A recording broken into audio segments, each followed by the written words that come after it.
Alin po? Diyan sa plastic bag. Ano nga? Oo. This is a plastic bag. Oo nga.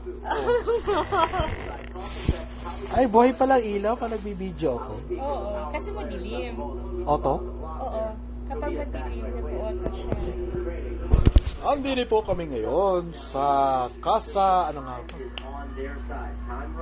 Bakit? Bawal ba mag-advertise? Whatever, nandito po kami ngayon.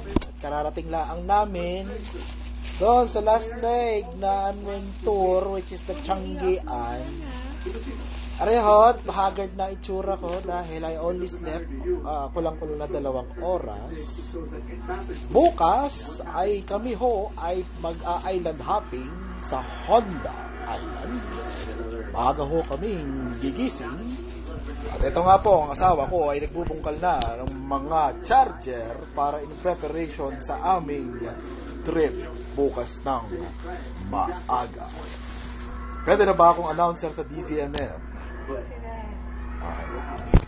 Of course, opinion ko lang yun. Pero, ayon sa aking boses, sa tingin ko ay pwede ako kapalit ni Ray Langit. Ito po si Aristotle Hako, nagre-report po dito sa Palawan, Puerto Princesa.